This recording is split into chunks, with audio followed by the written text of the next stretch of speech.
नमस्कार बंधुरा आपनादेर सबाइके स्वागत जानाच्छि आमार चैनल जास जाबते। आमी मनिका आज आपनादेर करे देखाबो लाउ शाकेर एकटी रेसिपि।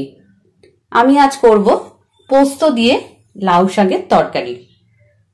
पोस्त दिये लाउ शाकेर तरकारी करार जोन्नो आमी लाउ शाक खूब भालो करे केटे परिष्कार करे धुए नियेछि। लाउ शाक बेश कयेकबार भालो करे धुए निते होबे जाते शाकेर मध्ये बाली ना थाके।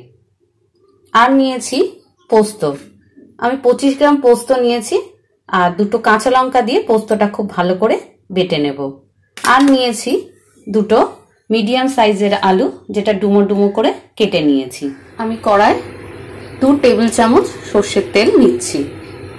তেল গরম হলে এর মধ্যে দিয়ে দিচ্ছি হাফ চামচ কালো জিরে আর দিচ্ছি দুটো শুকনো লঙ্কা ফোড়ন। फोड़न भाजा हो गेছে এর মধ্যে আমি এবার দিয়ে দেব আগে থেকে ডুমো ডুমো করে কেটে রাখা আলু দিয়ে ভালো করে ভেজে নেব।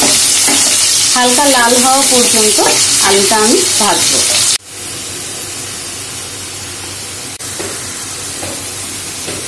হালকা লাল করে আলু ভেজে নিয়েছি।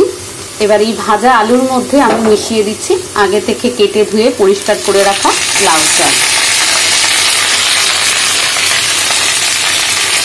লাউ শাক অনেকটা মনে হলেও একটু পরেই ঢাকা দিয়ে রান্না করলে নরম হয়ে গিয়ে কমে যাবে।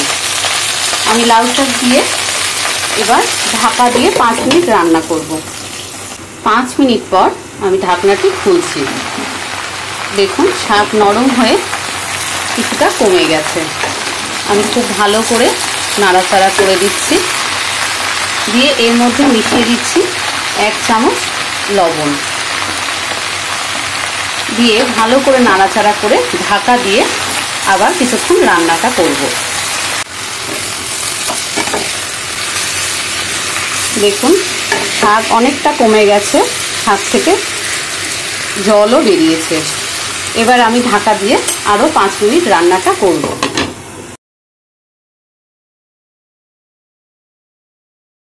এবার আমি এর মধ্যে মিশিয়ে দিচ্ছি হাফ টিস্পুন হলুদ গুঁড়ো আর দিয়ে দিচ্ছি দুটো কাঁচা লঙ্কা চেরা। ঝালটা আপনারা আপনাদের স্বাদ অনুযায়ী দেবেন।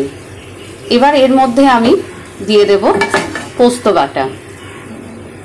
আমি দুটো কাঁচা লঙ্কা দিয়ে পোস্তটা বেটে নিয়েছি।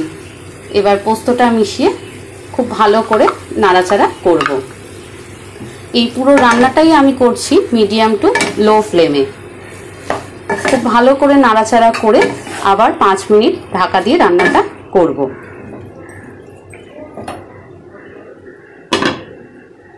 5 মিনিট পর আমি ঢাকনাটি খুলছি। খুলে ভালো করে নাড়াচাড়া করে দিচ্ছি। দেখছি আলু সেদ্ধ হয়েছে কিনা। দেখুন আমাদের তরকারির আলু সেদ্ধ হয়ে গেছে, ডাঁটাও সেদ্ধ হয়ে গেছে। এবার এর মধ্যে আমি মিশিয়ে দেব হাফ চা চামচ চিনি। চিনিটা দিলে তরকারির টেস্টটা খুব ভালো হয়। যারা মিষ্টি পছন্দ করেন না তারা এটা নাও দিতে পারেন। এবার খুব ভালো করে নাড়াচাড়া করে 5 মিনিট রান্নাটা করব।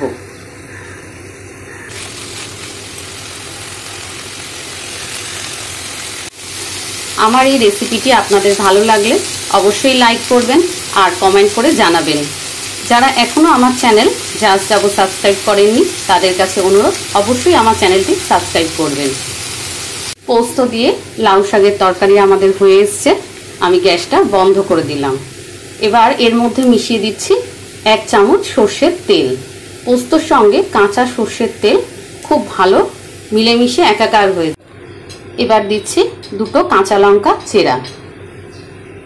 কাঁচা লঙ্কা চেরা দিয়ে ঢাকা দিয়ে 5 মিনিট রেখে দেব। এতে কাঁচা সর্ষের তেল কাঁচা লঙ্কার গন্ধ তরকারির সঙ্গে মিশে খুব সুন্দর সুবাস একটা তৈরি হবে, টেস্টও খুব ভালো হবে।